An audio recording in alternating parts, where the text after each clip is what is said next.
आतंकवाद पर चर्चा। इंडस कम्युनिकेशन के विवेक सेठी के नेतृत्व में आतंकवाद का निकट भविष्य में चुनौती और निदान विषय पर सामूहिक परिचर्चा का आयोजन। मालिक कहा बात बा पलटू, कुछ कहेगा बा का? अरे बोला ना, का बात बा?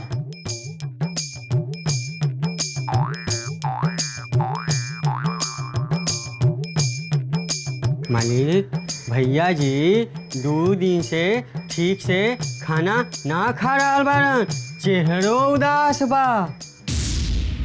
खाना ना खा रहल बाड़न? का है? अब तो सब कुछ ठीक हो गइल बा। तनुजा भी 1 आध महीना में शादी करके ही घर में बहू बन के आ जाइए। फिर ये उदासी काहे खातिर? हम ना जानी मालिक, हमसे कहले रहन कि ई बात बाबूजी के पता चल जाए तो हमके उल्टा लटकाए दिहन। ठीक बा, तू जा।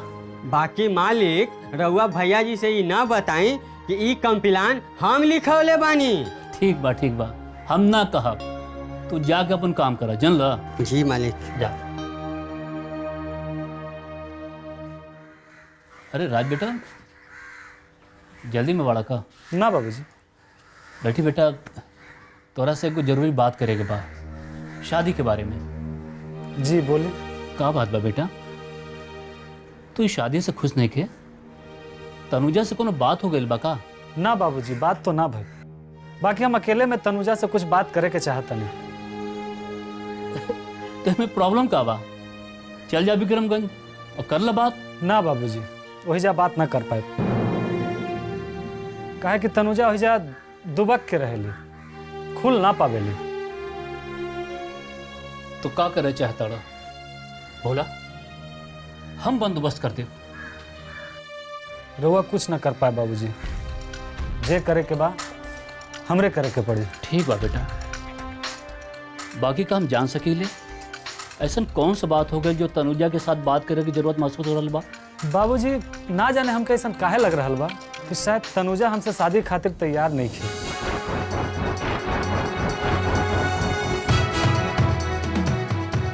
तो का कहा था बेटा? सुना है ना? देखा बेटा, खा बात बेटा, तो हमसे कुछ छुपा रहा बड़ा। हम खुदे अंधेरा में बानी बाबूजी, हम रउआ के का बताएं। तो फिर हम तो ये कहा बेटा, ये सब बात मन से हटा दा और शादी की तैयारी करा। हम सोच रहा बानी कि काल परसों से पुताई का काम भी शुरू करवा दी। ठीक बा ना? जैसा राउर मर्जी, अब हम जाते हैं।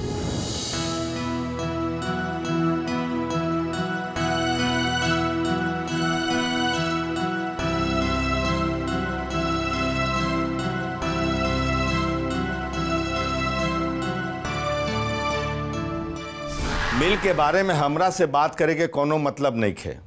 जे कुछ भी बात करे के बा रउआ हमार मैनेजर DS राय से चाहे शंकर से बात करी। हाँ, वो लोग जे फैसला करलन हम कागज पर दस्तखत कर दीला, कैसे कि हम अपना पावर ऑफ अटर्नी शंकर के दे चुकल बानी। ठीक बा, रखा तनी। प्रणाम। बाबूजी, हम कुछ कहे के चाहता नहीं। तोहरा लोग के बात और वादा सुन के अब हम थाक चुकल बानी, अब कुछ कहे सुने की जरूरत नहीं खे। बाबूजी, हम जानत आनी हमरे खातिर रउआ के बहुत शर्मिंदा होके के पड़ेला। हम बहुत नालायक बेटा ही बाबूजी। हम मान रहल बानी कि हमार बर्ताव से रउआ बहुत दुखी बानी। कारण कुछ होई, हमार तनिक अधिकार नहीं खे कि हम परिवार की इज्जत पर धब्बा लगाई। बाबूजी, रउआ हमरा के माफ कर दी। और कुछ कहे के बा? जी बाबूजी, हम चाहता नहीं परिवार लेके टीटागढ़ जाए। बाकी अब ओइजा जाए के जरूरत नहीं खे, काहे से कि हम टीटागढ़ के पेपर मिल बेच रहल बानी और तोहनी के हिस्सा भी अलग कर रहल बानी। रहे के बाद तो जा अपना परिवार के साथ जाके रहा। का सचमुच रहुआ हमने के अपना जिंदगी से अलग कर दिया? बाबूजी, का हम एक मौका भी ना पा सकेले? ई जे तू अपना आप के बदल के हमरा के सम्मान देबा, एकरा बदले में तो हमरा कुछ न कुछ मुआवजा देभी के न पड़ी बेटा। बोला का चाहे?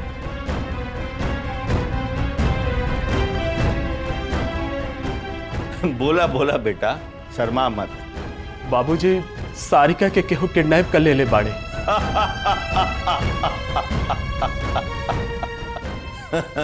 हम जानत रही तो मंगनी में नहीं खाए, जरूर कोई ना कोई स्वार्थ बा।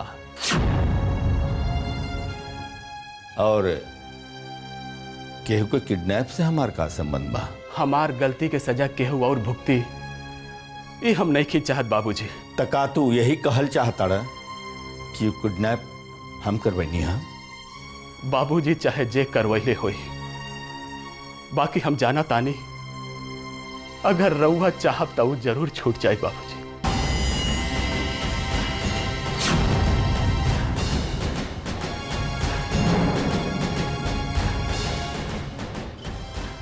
बाबूजी, हम रउआ के हाथ जोड़ा तानी, हमरा के माफ कर दी बाबूजी, हमरा के माफ कर दी। रंजीत, हमार धीरज के परीक्षा मत ला। जा जैसे जा।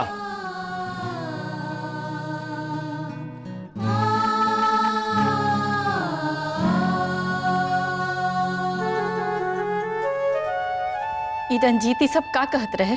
ठकुराइन, इस सब बात पर ध्यान देवे के जरूरत नहीं खे। ई किडनैप के बारे में ठकुराइन, ढेर आगरा हमरा पसंद नहीं खे। जाए।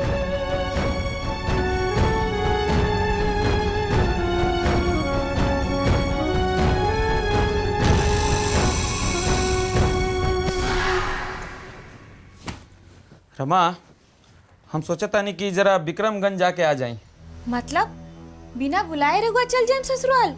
अब ए में कौन सा पहाड़ टूट पड़ी? शादी से पहले भी तो हम विक्रमगंज गई रहनी।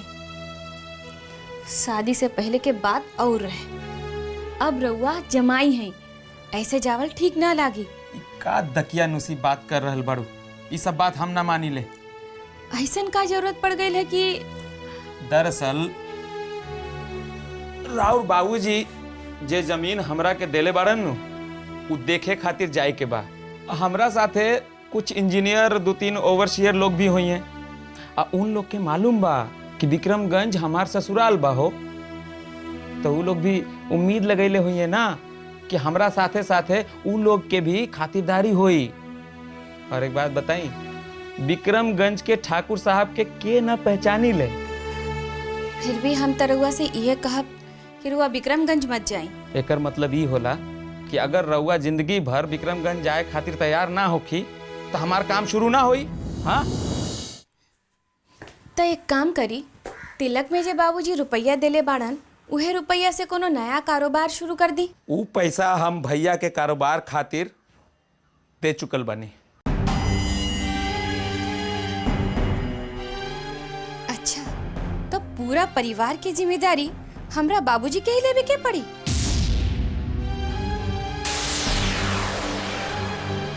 रमा जी, राउर जबान बहुत ज्यादा चले लागल बा। का करी विजय जी, अब बर्दाश्त नहीं खे हो। जब इंसान अपन सम्मान खुदे खोबे खातिर तैयार हो जाए तो कोई का करी बताई?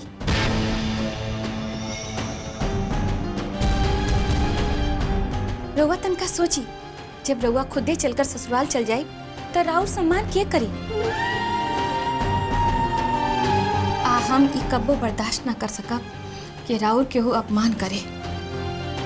ये तो बड़ी टेटिया बाड़ी, कैसे हूँ करके न जाए खातिर तैयार हो रहल बाड़ी, न जाए दे रहल बाड़ी। कोई और रास्ता अपनाए के पड़ी।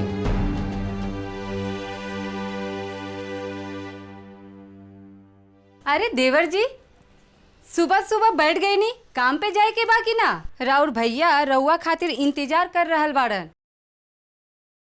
शायद रउआ के कुछ रुपया लौटावे के बा। जे रुपया रउआ से उधार ले ले बाड़न से ऊ जे तिलक के रुपया रहे से। अच्छा ठीक बा, जा रहल बानी।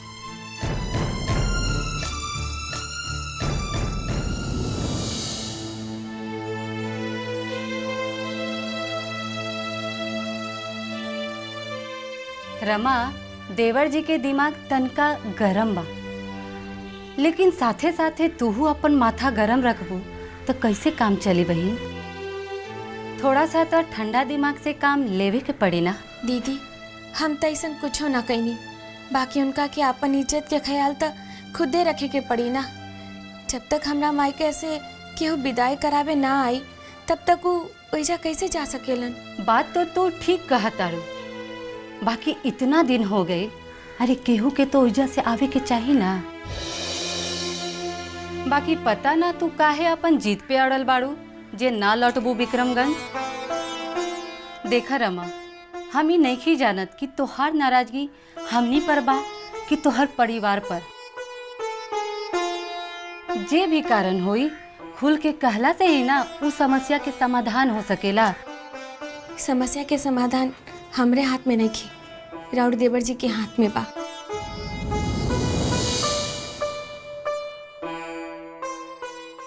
हंसी हंसी पनवा खिलवले भाई मनवा। महादेव काका, महादेव काका, सुनी जी, सुनी ना जी कहीं।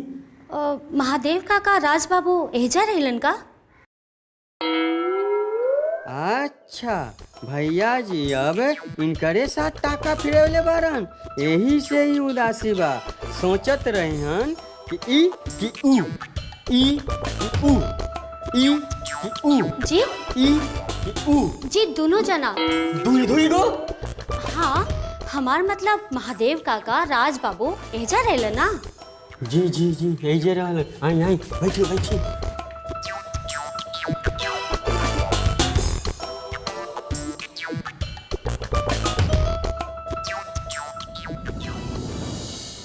अरे पलटू, ओजा काय खड़ा बड़ा? मालिक। अरे सुमन बेटी, अचानक ही आ गई। खुश रहा बेटी, खुश रहा बेटी। बैठा बैठा बैठा।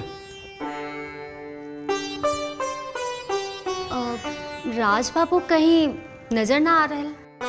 थोड़ा देर पहले काम से बाहर गए बाड़न। कोनो काम रहेगा उनका संग? हाँ, ना ना मैंने। अच्छा रुका रुका। ए पलटू। जी मालिक। तने चाय लेके आवा। जी।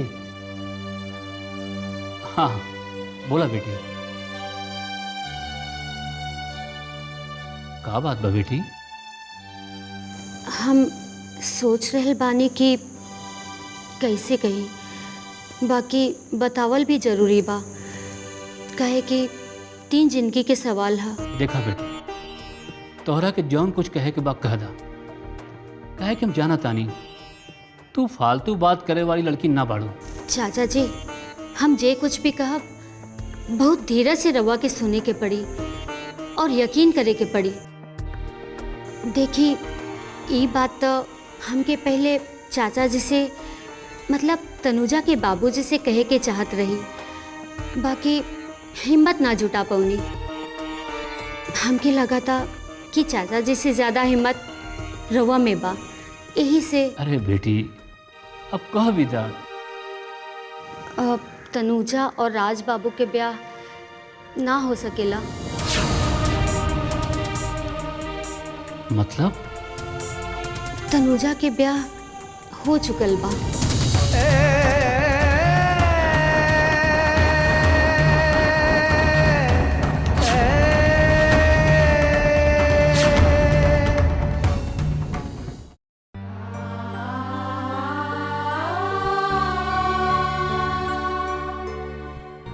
चाचा जी, चाचा जी संभाली। हम जाना तनी ये खबर रवा खातिर कितना बड़ा धक्का बा, बाकी ये सच बा। हम अपना से और राज से ज़्यादा मास्टर साहब के बारे में सोच रहा बानी। का पता वही सदमा बर्दाश्त कर सकी हैं कि ना। हम जाना तानी ई बर्दाश्त करे की ताकत चाचा जी में ना बा। ऊपर से बुआ तो चाचा चाची के एको करम ना छोड़ी। अकी बेटी ये बतावा ये सब भइल कैसे? हमके तनुजा जे कहले रही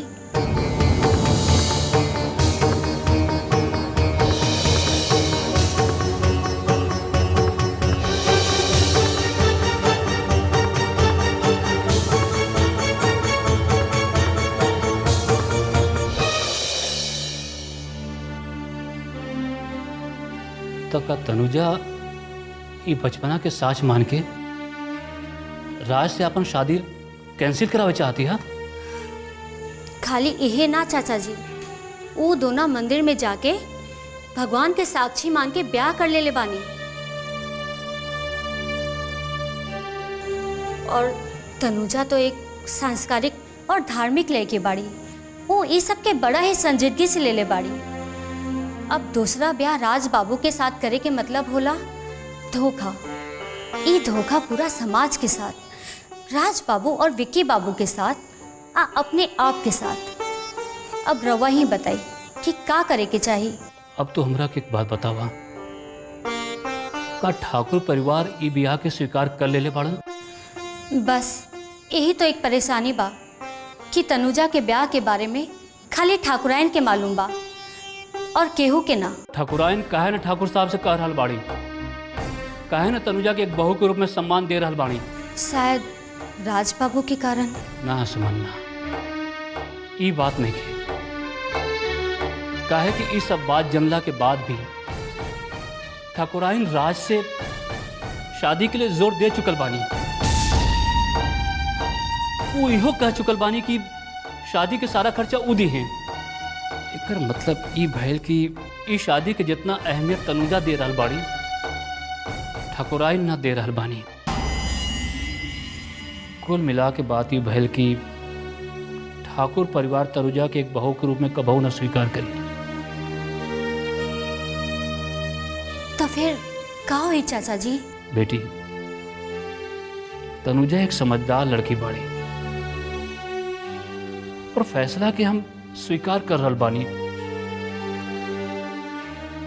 करा के लेके हमारा मन में चिंता जरूर हुई, बाकी वर्मा जी के लेके समस्या जरूर हुई। अब रवा के ही कुछ करे के पड़ी चाचा जी, हमसे तो पार ना लगी। ठीक बा बेटी, अब तो कुछ न कहा। हम देखा था नहीं कि कैसे कहल जाए। ना तो तनुजा बेटी के माफ न कर सकी हैं। बाकी बेटी एक बात और। बोली ना चाचा जी।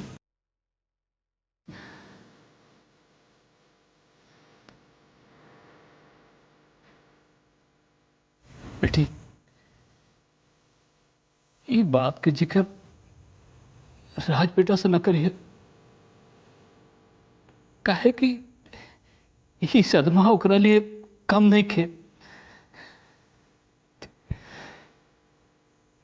समय देख कर हम खुद का